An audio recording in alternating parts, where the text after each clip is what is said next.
welcome in everybody to the MetaZoo game stream, and welcome to the New Year's tournament, and Happy New Year to everybody. My name is Kevin Cote, the Research and Development Director of MetaZoo Games, and I am joined by the lovely and fabulous Emilio.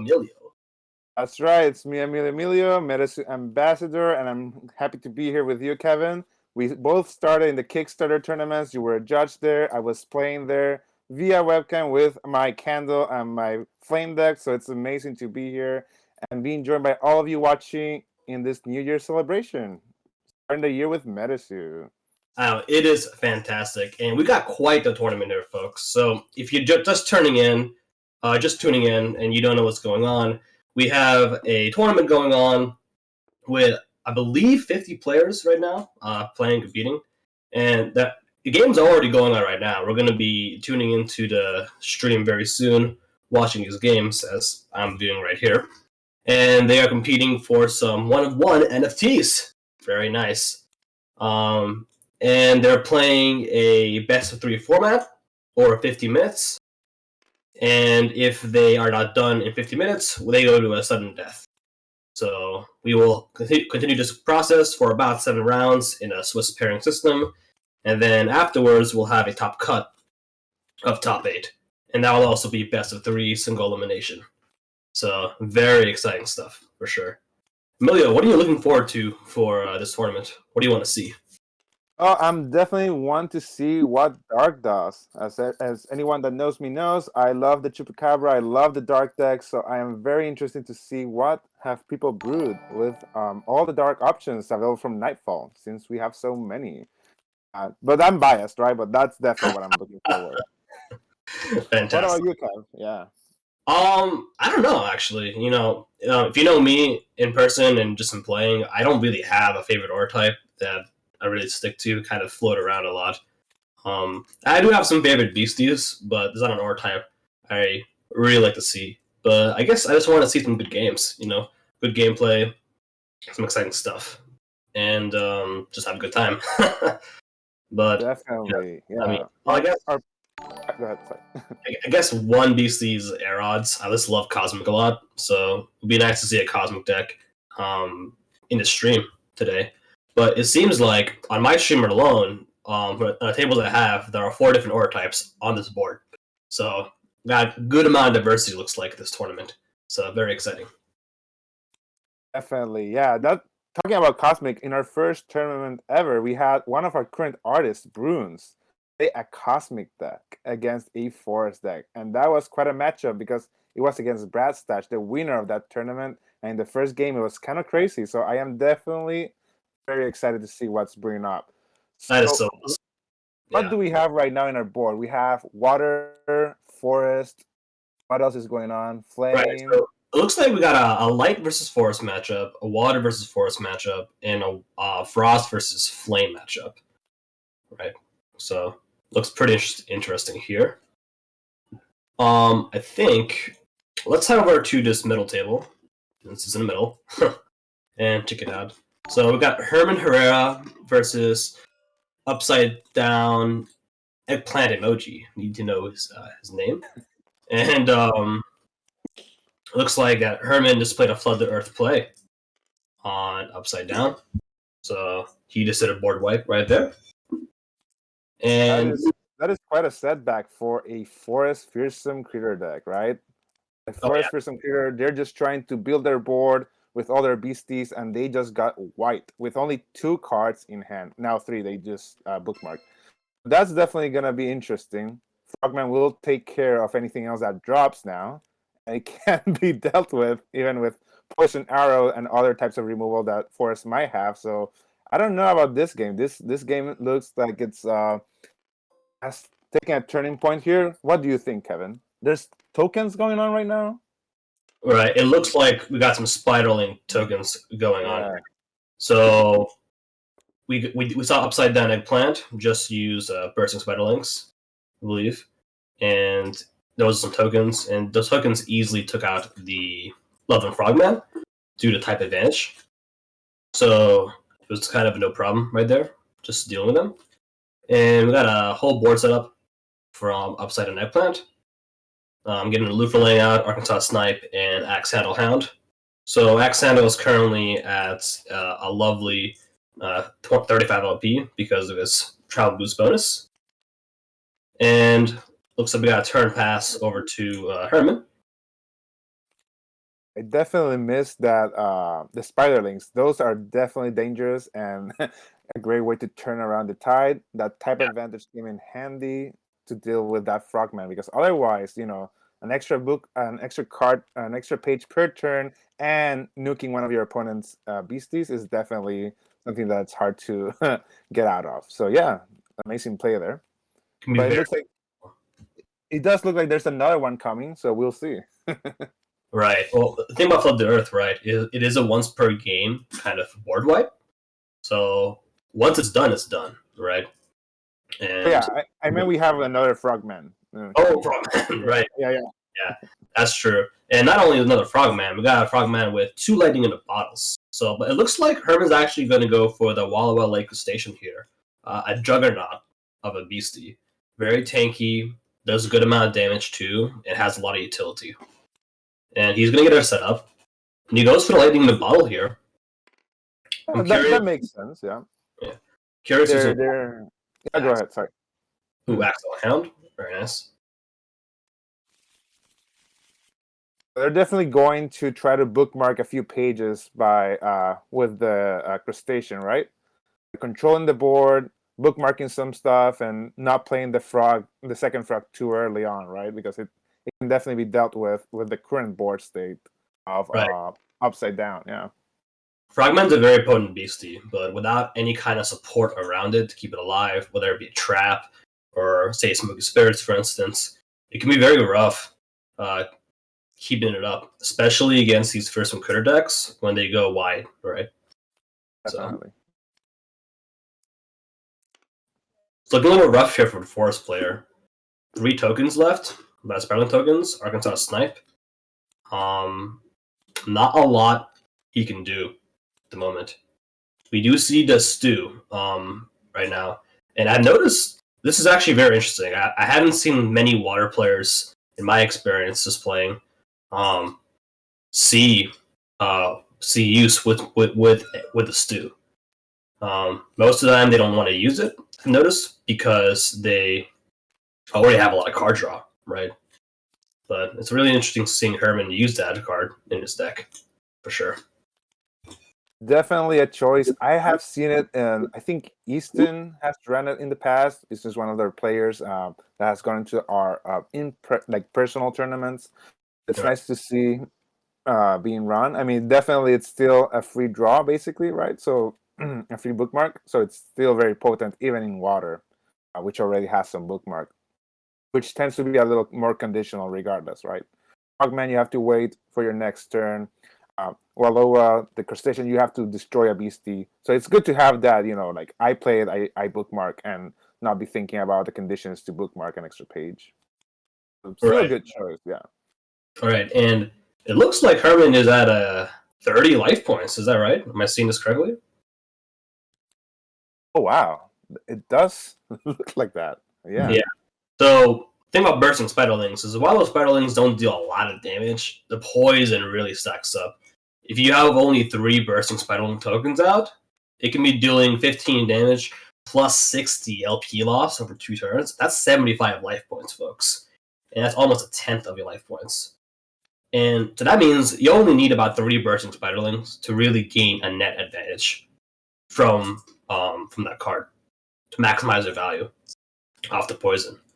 And the best news about that is bursting spiderlings makes at minimum 5 spiderling tokens, right? So it's really easy to get max value off a bursting spiderling tokens in at least 1 rotation. Right? So.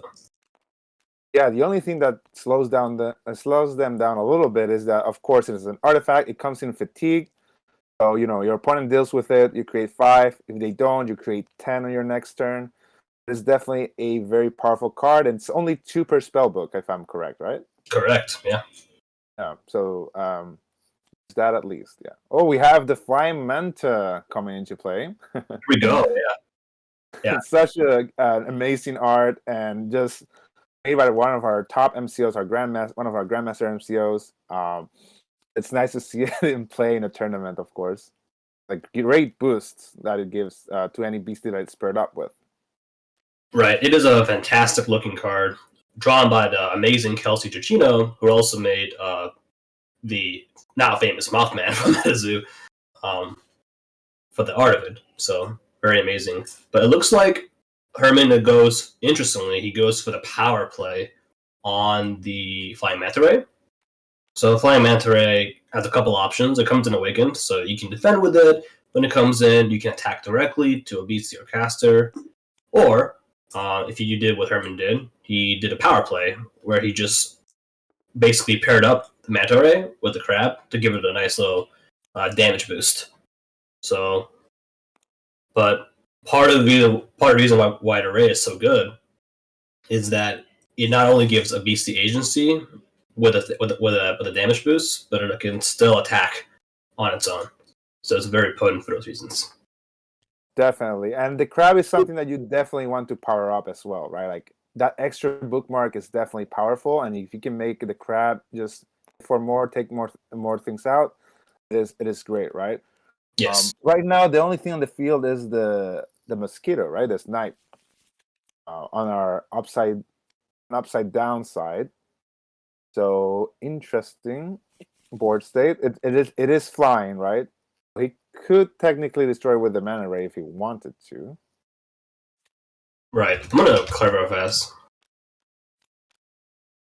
Cause I believe he actually has 530 life points. I think the 50 is covering for 500. I think. Oh, I see that. Yes. There is a dice with the calculator. Right. That is interesting. Okay. Now there it is. Now we can see it. There. That's more clear. So yeah, I was confusing that. I was like, interesting. But so if he was at 30 life points, I was gonna say this is gonna be a very different game. But yeah, no, this is a different game. So I guess a water versus forest matchup. While forest has type advantage, water always has that flood the earth play. So we see a couple scenarios. Either the forest player is able to the forest win condition most of the time if you're playing first and critter deck is to go wide, get a good board state, use your card draw like growth and stew, and be able to just go really hard aggressively. But water players are trying to stall out, get their board wipe, and then clean up effectively with their big bombs like Flying Manta Ray. And that's exactly what Herman's doing right now. Got his bomb out. He's got his mid-range beasties like Wallow Lake Station to do some work. So it's looking like a pretty easy game here for Herman. What do you think, Emilio? Yeah, definitely. Like that flood the earth came in the right time, even though the response of the Spiderlings was really powerful. It was really kept under check. The opposing player with their water deck, and yeah, at this point, it's looking a little grim for UpsideDown, really. We'll see. Maybe there's some way they can turn it around. They do have 2 uprights in their hands, a lightning bottle for an extra aura if they need it. They can't really get any use out of their current Nightshade, right? Because there's no way to get poison counters to the opponent. So we'll see. Also, the Crabs do have Stone Skin, right? And the Mana Ray has a very high LP. So it is definitely looking like, the tide is on the side of the water deck at the moment. Right. And a clean 200 damage coming in. If you want to know the math breakdown, right there. So each Wallowa is hitting for at least 50, right? And we got Manta Ray hitting for 80, so that should be 50. So it should be about 200 damage, right? Should check real fast. 50. Racing for 80.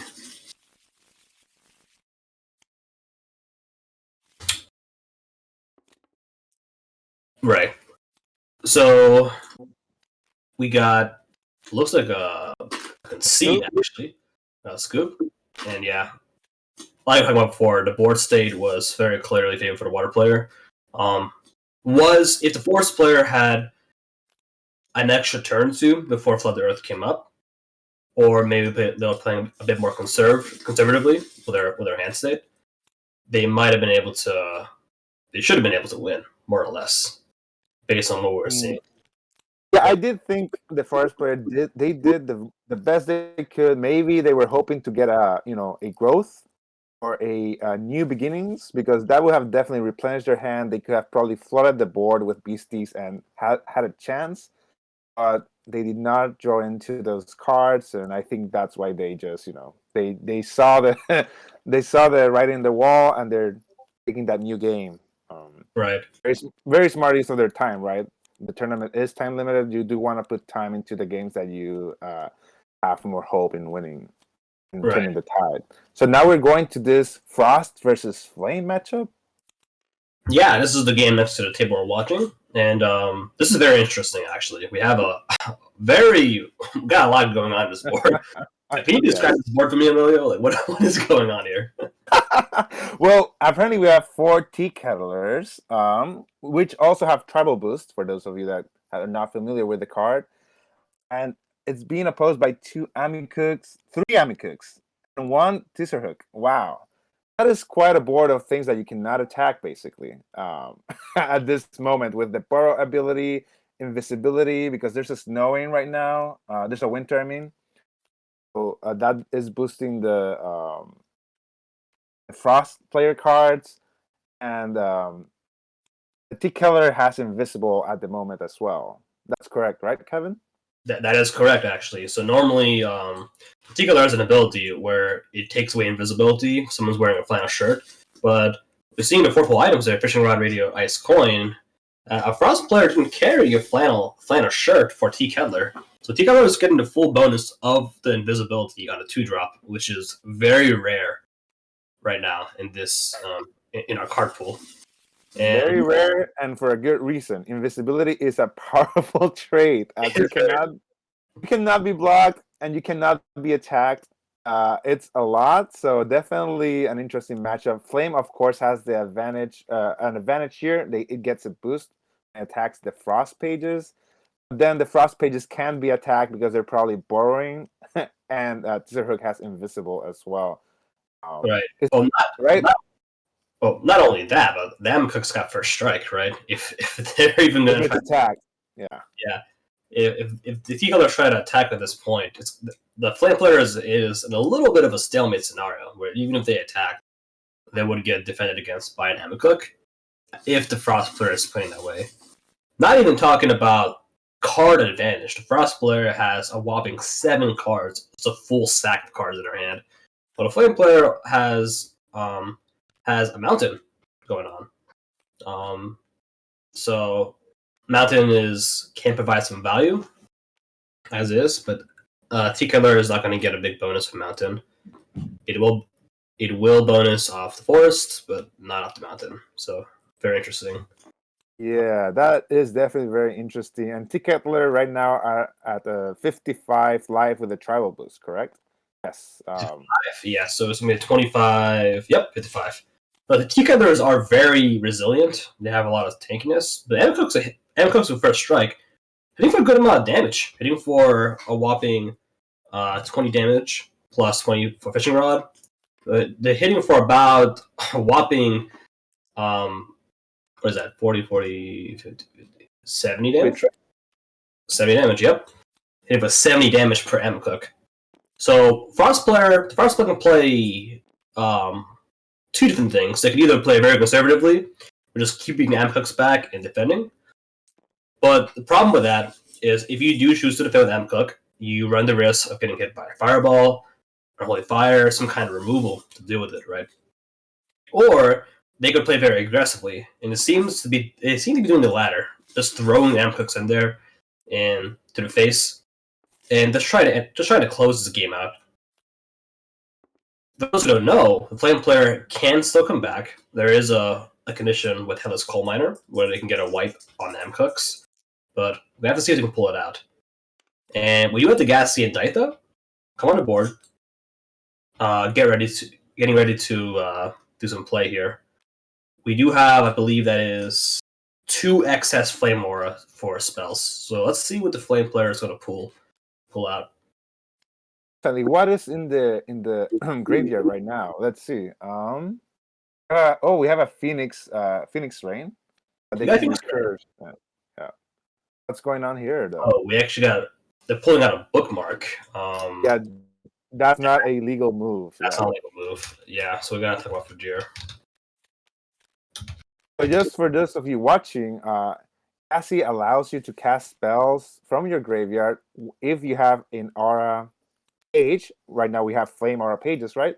That share the aura type. So right now he can only actually use Phoenix Rain, but the player is confused and use a bookmark instead, which is neutral type. We do not have a neutral type aura in play, so that is not a legal move.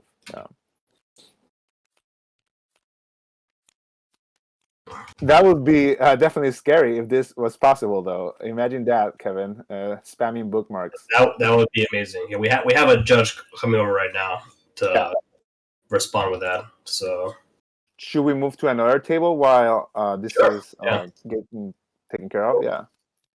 Let's move over right now. We got a lot of games going on here, actually. So, on to this end table here, we actually have a Frost Water matchup going on. Ooh, and they are resolving the status effects of the Frogman accordingly. This is very interesting to watch, I'm not gonna lie. That's an unchecked frog is definitely a lot of trouble. Even though the Frost player does have some frost bites and ice spells, the Frogman cannot be targeted by spells, right? Also has an icy path, but the frog is not attacking, and you cannot target the frog with Polar Vortex because they're all spells. So, yeah, a little bit of a pickle there. It looks like they have some beasts that they can try to now attack. So we'll see what happens there. It's the Frost player's turn, right? It is the Frost player's turn. Actually, no, I believe let me see here. Yeah, so this is very interesting. Both sides, while the water player has a lot of cards in their hand, as a water player does, the Frost player has what's it called? They have all these burrowed beasties. Yeah. They're able to just gain a lot of value off it right now. So this Frost control deck looks like is just being able to hold off very easily. But they're in trouble because I do see the Flood the Earth in hand, and I do see the critical point of this. Oh, there it is. There it is. There's the extra water aura they needed. Right. So we got water players having a good time. They got Flood the Earth, or they also got the aura to play, say, for instance, a crab in the Chessie. Just go all in. But looks like they're starting off with the Frogman, just getting out of the way. All the effects, of course, on the Qualipolic. Yes, all the status effects of our lovable little froggy that is just a very savage card overall. Looks can be deceiving with our Medisu cards, no matter how cute the art is. But something that also is possible here, right? I do think that they might just go for maybe some crabs. We'll see what they do. They do have a lot of options in their hand. I don't know if they want to lose their Frogman right now. We'll see. To see right now, and I got update from Fajir that our previous game, Flame and Frost, is actually going to be a match loss because of that play and the extra card bookmarked. So that is update there. And he did just flood the Earth, though. Our water player is getting rid of the Frogman, and only taking out like 5-6 beasties with the flood the Earth. So that's a sound choice. Yeah, that's a good amount of beasties. Only taking out 5. That's pretty good. Yeah. Unfortunately, and Babe was there. Yeah, that's pretty big there too. Yeah, sorry. Right. The Frost player may not be looking too good from one person's point of view, but on the contrary, they're actually in an okay spot right at the moment. Why are they in an okay spot? Well, they have a lot of removal in their hand, right? To just do. Why is the frog there, though? The frog is there, but the Elastic Vortex, like so, is going to take out. Flood the Earth was just played, though. Right. Well, Alaskan Vortex is going to come out and take out the Frogman, right? Yeah. So we'll see that. And I'll pass the turn there. It's very unfortunate. It's very unfortunate because normally with Alaskan Vortex, you can recur back some Frost spells, but there was no Frost spells to recur in that situation. So that's unlucky. Chessie comes out, and we get the top deck bookmark. It's a Water Aura. More Water Aura is good. 6 Water Aura is a critical point. It means you can get out 2 Walla Lake Crustaceans. Yes. Very strong. We do see a top deck Wahila. And Wahila is a signature Frost card in this metagame, from what we've been seeing.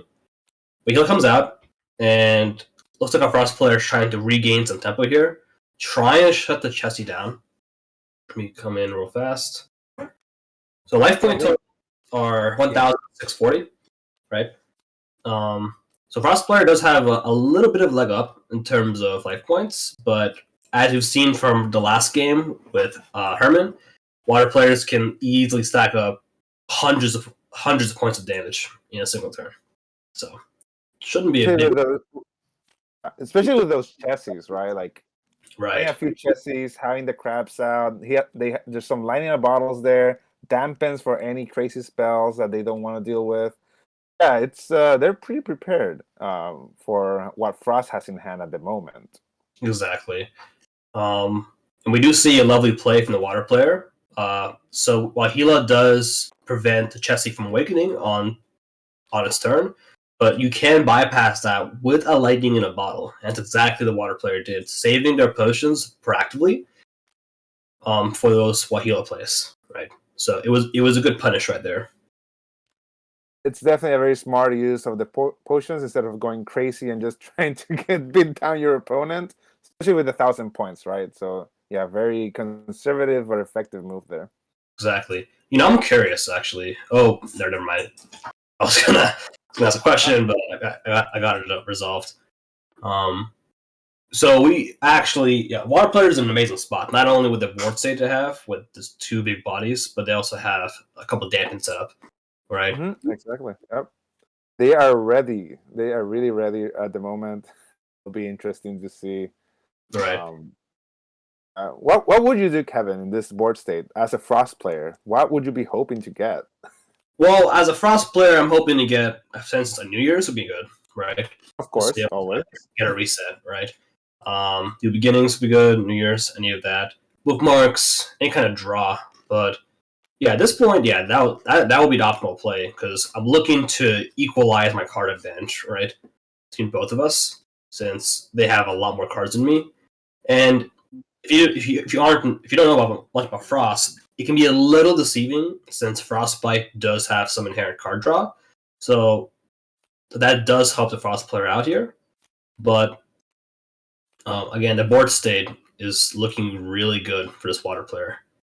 Yeah, it does look really good. They also have a power up red ready at any moment, right? But they're doing the conservative play. They're not using all of their aura. They really want to keep that aura available for the dampens, right? Right. They were to need them. So I do think that is a smart move at the moment as they're trying to build up their board and completely annihilate the Frost players' field.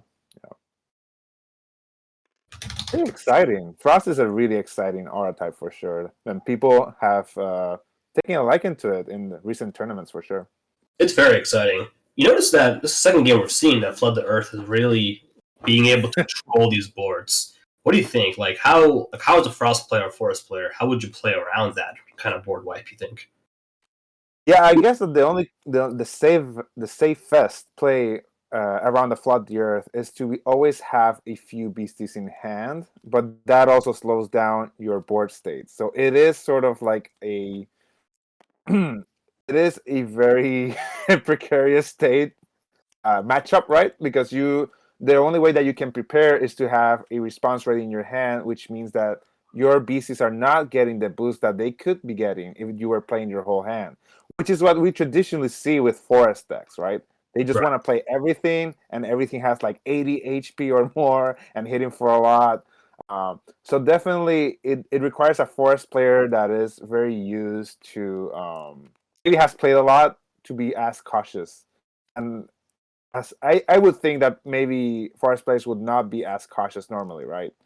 Um, because they may be betting to get their big field state, attack directly, use lightning in the bottles, and try to just put down the life points before they draw or flood the earth.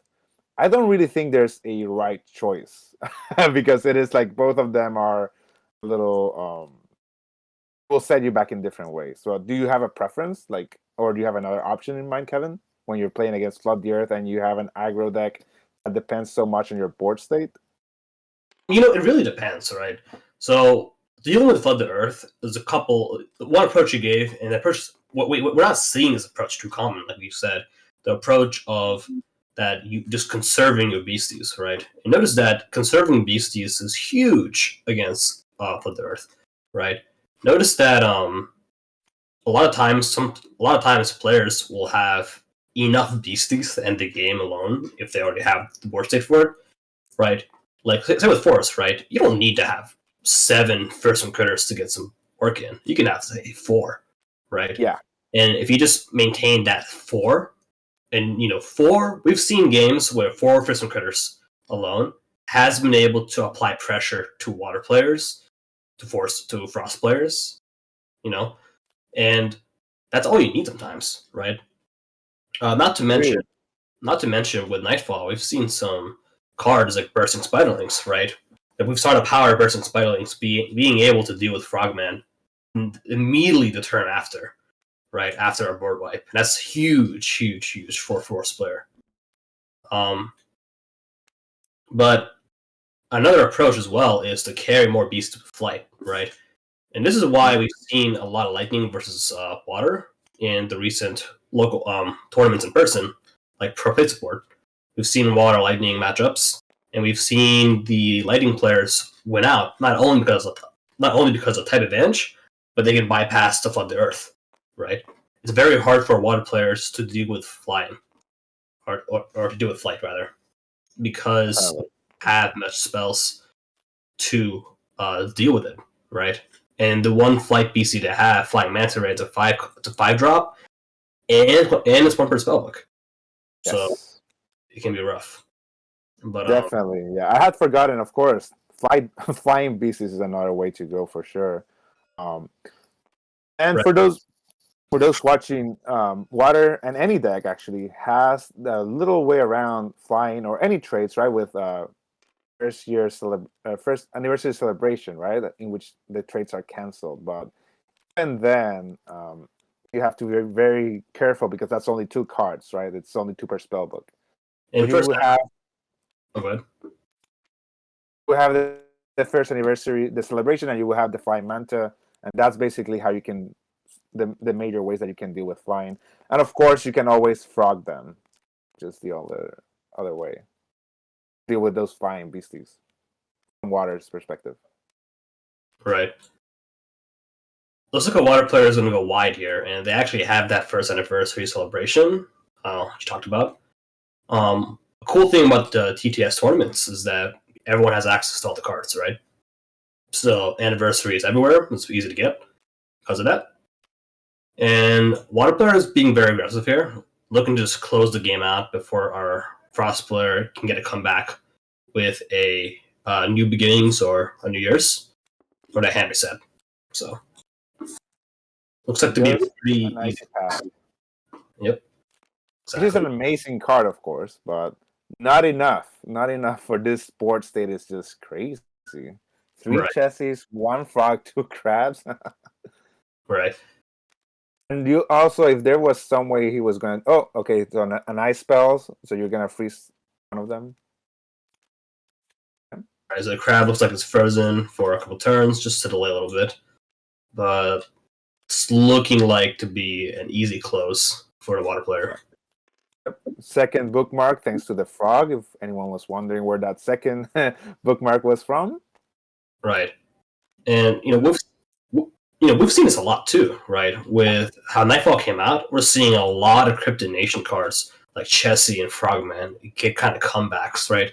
Not seeing a lot of play in the first TTS tournaments, but right now they're blossoming, right, in this metagame where Definitely. where Water has really gotten some tools to bring it up, and players seem to be loving it.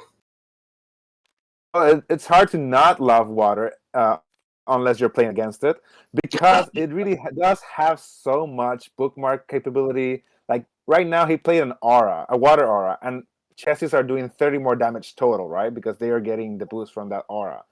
It's definitely an exciting time to be playing Water. And the slow starts, if you just have a Frogman, if you do have the Smoky Spirits, you can be defending that Frogman for a full turn from your opponent, right? It really allows you to bookmark more pages with the Frogman. It stays alive. The Frogman will definitely deal with one of their creatures, and if you keep drawing some Smoky Spirits and setting your board, this is what happens. Crabs, Chessies, and Dampens. This player doesn't have Dampens in their hand right now, but you just get so much out of Water decks at the moment. Yeah. Exactly. This might be a tournament, Emilio, because we've seen in TTS tournaments, and we've also seen in person, actually, a Water deck has not taken first place yet in any tournament, right? And they've gotten close. We've had Water decks at second place, but we've seen that Water can definitely be beaten by multiple decks and be beaten by good the players understanding how to deal with it. But this may be a tournament. Like we're seeing some pretty good play as a whole by our players, and these decks seem to be well built. So we may see the Water deck finally take a first place spot in today's event, and that's very exciting to see. Have a change of pace for the top deck in a tournament. It definitely looks possible, at least with the small sample of games that we are seeing at the moment, right? And Water does have this. I don't know. Like I think you can get really comfortable with Water, but as you've said, we've seen the tournament, especially like Collecticon and Texas Pro Support Weekend, how decks like Lightning can really creep up on Water, regardless, right? So definitely fun to play still, right? Like Water, but right, can definitely be dealt with. Yeah, it's a fun matchup, right? And that's a good game for Pokeheat versus Weapon Specialist here. Those are their TTS names, not their Discord names. So my apologies on that. So definitely a good match. I believe that what best of 3 looks like. We are hitting out the 5-minute timer. If not, they're going to play again, but looks like they're pausing. If they're going to continue, they're going to side deck. But let's move on over here. And that's actually very interesting. I want you to notice, in all these 8 players, we haven't seen a single Lightning deck yet. Yep. And that is astonishing, because Lightning has been very popular as a whole since the game has really taken off competitively. Lightning has been very popular. And we'll actually check out this game here. We got this Forest player. Ooh, looks like this is a post-game. Kind of up here. So let's head back to this setup. Another interesting board state. This Frost and Flame matchup is very interesting. Got a lot of good board states going here. Our Flame player is trying to recover. They did have that match loss because of that illegal play. So we're going to see how they recover here. And something to notice, I don't know if you saw this from the Flame player, but they have a lot of Terra. They're running 3 different kinds of Terra, actually, in their deck. It's very interesting to see, right? We got Forest Terra, Nighttime Terra, and the Mountain Terra we saw from Game 1. So yeah, definitely an interesting choice. It's interesting. Obviously, they must be running the Salamander, right? They're running the Forest Terra. I'm not sure. I have to see that. Or is that just for the Tea Kettler? I don't think. Yeah, it looks like for Tea Kettler only. If they're running Salamander, they may have wanted to run the Charred Trunk, but don't seem to have it on them. So, but it looks like the Flame player has a pretty good advantage, right, in terms of the board state. Frost player is not down for the count, though. They do have some really good cards set up, including a slow in Alaskan Vortex. I actually want to, this is actually a new player. I haven't seen this person, RiceKate. overall, but they seem to be playing very well and playing Frost effectively. They do have a New Beginnings, a bookmark, and they could be getting ready to fully do that Wahila power and potentially take care of those kettlers. Oh my god, I always say that in a weird way. I'm sorry, I apologize. What would you do in this day? Would you go for the bookmark or for the New Year's at this point, Kevin? It depends, right? I think I may go for the bookmark, based off what most players do, right? Most players, what I've seen, in this competitive play, they will. Most players will take bookmark first and then play their New Year's or New Beginnings to get a reset, right? From what I've seen, like most players tend to use it as like a last resort. Definitely, yeah. It's just interesting. Let me check.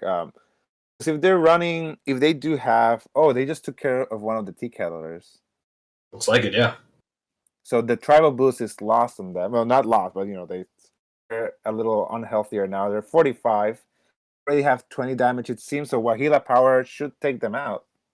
Actually, I think it was a coal miner that was taking it. Actually, looking at so tea kettler right now only has the 10 HP boost for tribal boost. Right, exactly. Definitely exciting to see this kind of matchups in which there is an aura type advantage, but decks are still like faring up pretty well against one another regardless. It does go to show that just because there's an aura type advantage doesn't mean that you're gonna win the game like smoothly. Right. So we got 2 minutes left on the timer for this round. We started these games a little differently because we are streaming these matches. So they have about 2 minutes left. So after 2 minutes mark, they're going to be doing 3 additional rounds from the current round they're on. Sorry, 3 additional turns from the current turn they're on. And then they're going to compare life point totals and declare the winner. It looks like this might be game 2, unless they did a really fast game 2 and now they're on game 3. But because of the way end of match procedures work, our Flame player is in a pretty good spot. They have a 300 plus LP point lead. So the Frost player has to cut through 300 points of damage in order to not go to sudden death in this matchup. Yeah. Another tea kettler just came in, so that gives them a little more of the tribal boost. Right. Nice. What spells do they have for recurring right now in their cemetery? They do have Gassy in hand. Not much. They have the bookmark, right? So not a lot. Yeah, I mean, they got the bookmark, which unfortunately, as we've seen, they can't really utilize effectively. So I wouldn't say unfortunately. I would say that's okay. Gassy is still giving good recursion. Yeah, it's still good, right? But we've seen this with the Gassy and Daitha decks that most of the time players are going to have to build around Gassy and Daitha. I haven't seen many Flame decks in tournaments succeed without building around Gassy and Daitha, right? Definitely. And so, but I'm really glad to see TKLR getting some love. It's not only an adorable beastie, but it's a very potent one. And you can build some really interesting decks with it, right? It is definitely a great beastie. Excited to see how this matchup continues. And it's also one of the pins from Nightfall, actually. I've seen that's also like so there's the normal one, there's also one that's like darker or black, a special like rare pin. Just really cool to see the little doggy getting some love there. Definitely a fun card to play with. Just like one of those fun fourth walls, right? Like flannel share to stop the invisibility trade. It is quite an interesting interaction there for fourth wall items. So maybe in the future we'll see flannel being more considered as a fourth wall item, depending on how tea kettler decks do in this tournament and future tournaments. See a New Year's being played. There we go. That's what we get here. Oof, that is a juicy hand Frost player just pulled from New Year's. And it looks like the Frost player needs to go all in, and they got exactly the one. They wanted a power up red. Because they're gonna have one more turn to play the game after this, and they're gonna have to go very hard with a power up red play. If the Frost player had a lightning in a bottle, it would likely secure the win here because they're trying to just rush LP points. But something to notice is that the bottom metagame right now seems to have mostly mid-range true control decks with lightning, water, and frost, right? Taking the spot. Control decks aren't the best in sudden death procedures because they don't deal damage quickly. And they're also not the best in closing out games when they were behind, right? So that it does give an edge to these aggro decks. So decks that can deal a lot of early game damage quickly, but not necessarily close out games, do have an edge in this scenario. So very interesting.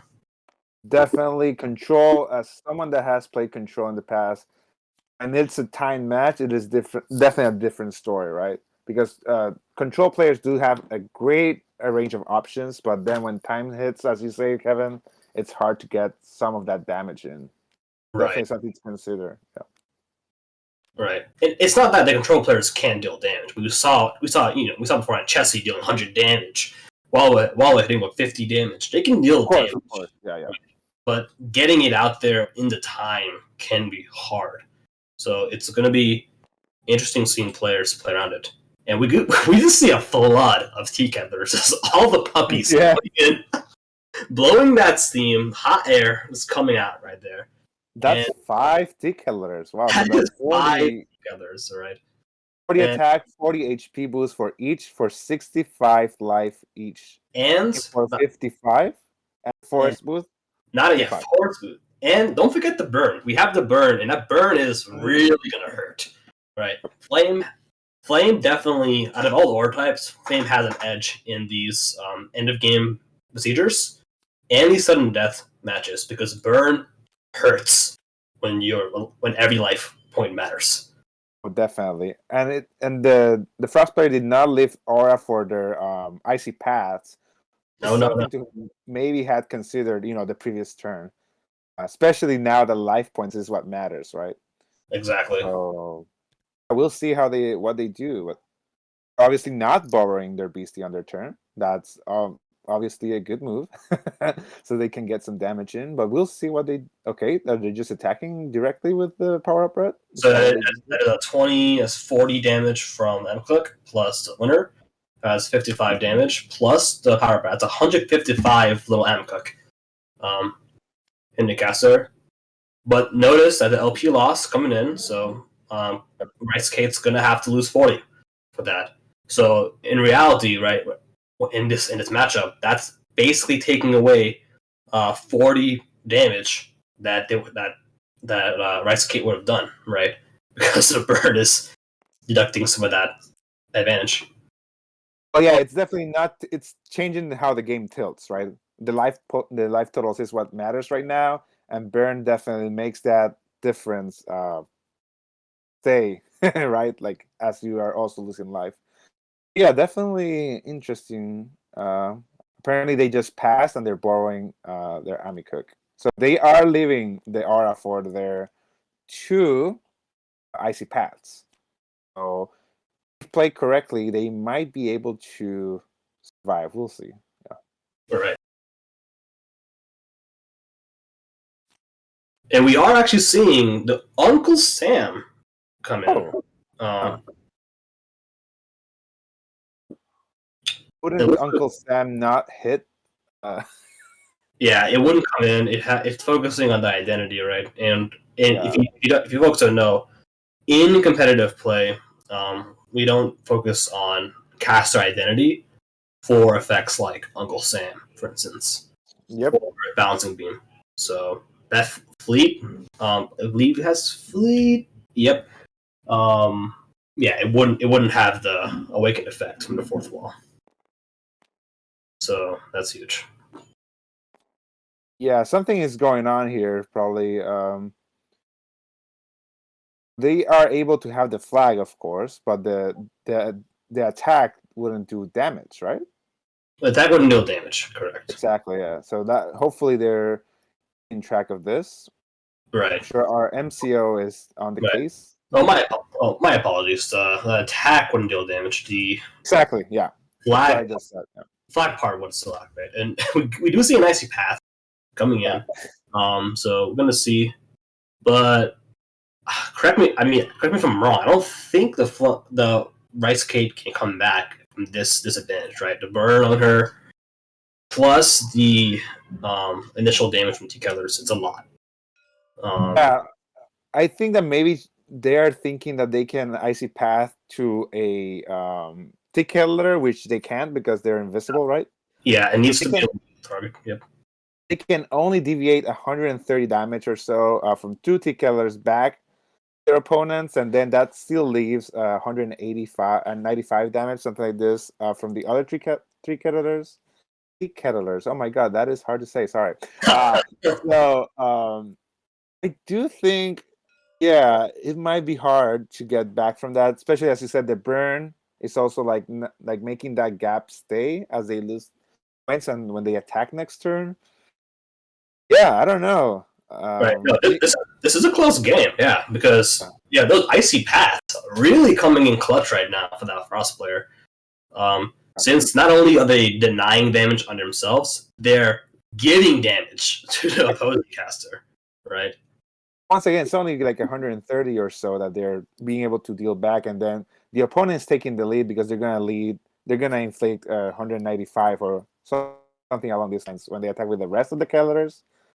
So I guess they want their Sam to block. That makes sense, actually. I had not thought about that. Even though it cannot do any damage, it can still absorb some damage with 90 health. 90 is very tanky. That's a lot of life points for a BC. To put it in perspective, that's almost 10% of your caster's LP. That's almost 10% of your LP just being retained in a defend. And it looks like they're going to call a game here, folks. We got game here, and I believe the Flame Player won. And if the Flame Player won, that is going to be a tie. That's our first tie, actually, I think, recorded for our stream. So very nice. Quite the game for the Flame Player, right? We had a game loss because of illegal play into a tie for for this setup. So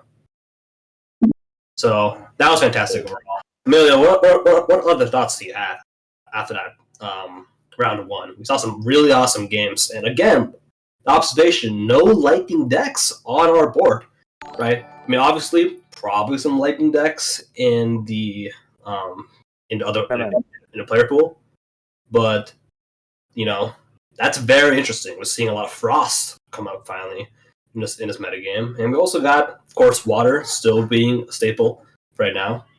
A new staple, that is, since Nightfall.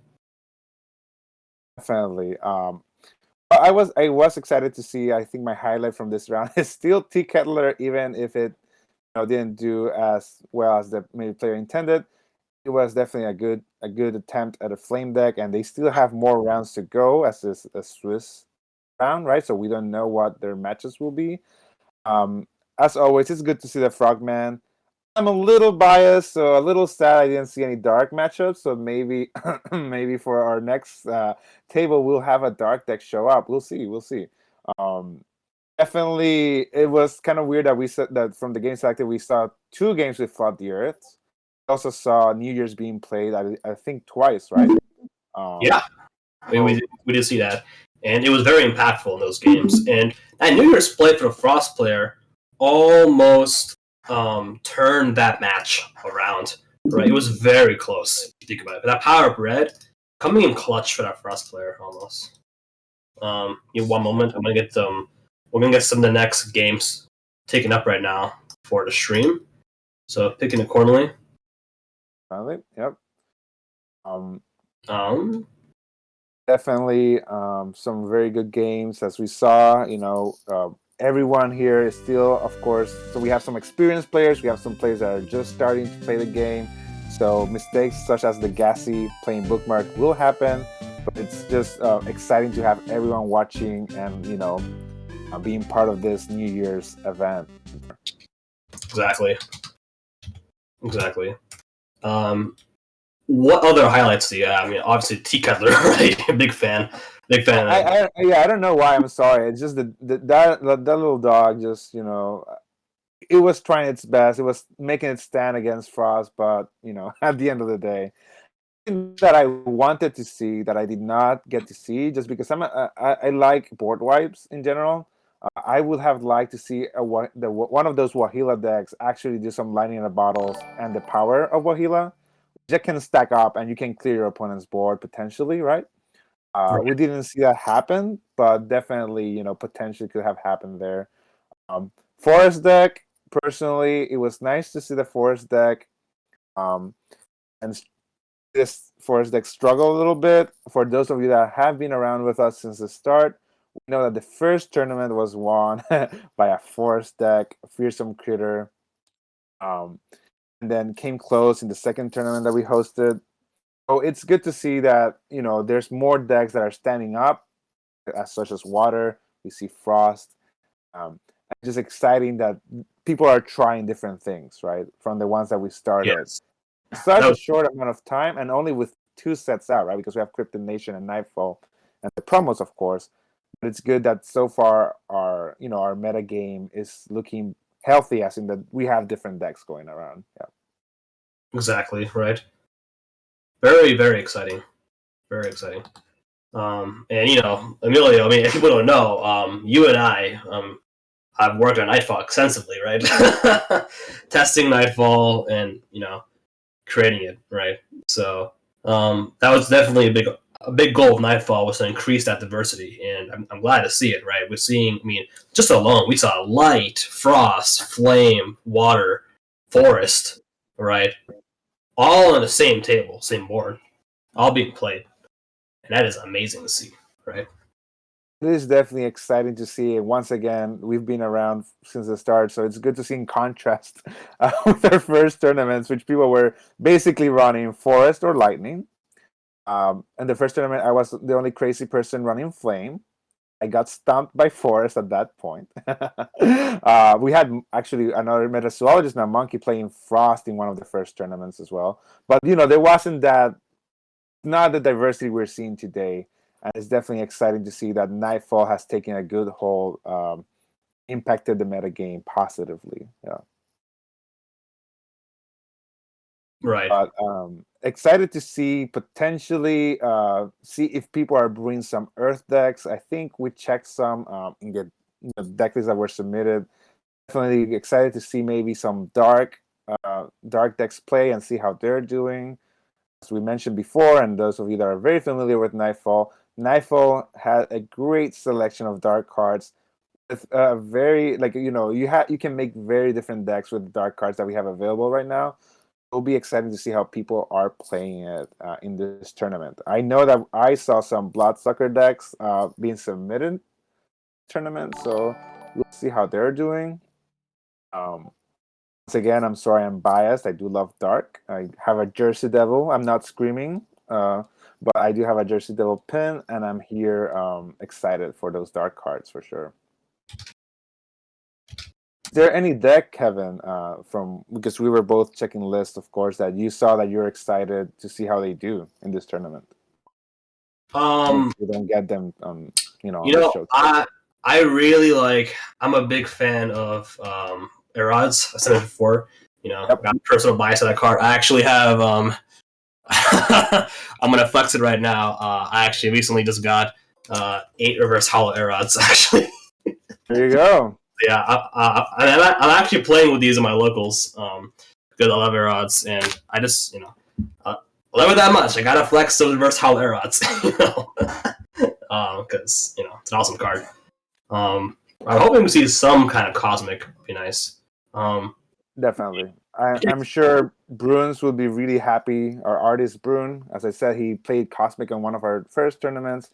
He'll be really happy to see someone run with the flag of Cosmic weirdness and the combos that characterize Cosmic. As we can hear, Kevin is really excited about cards like those air rods that they can do some very interesting shenanigans with their effects and card draw and awakening. Very, very interesting card for sure.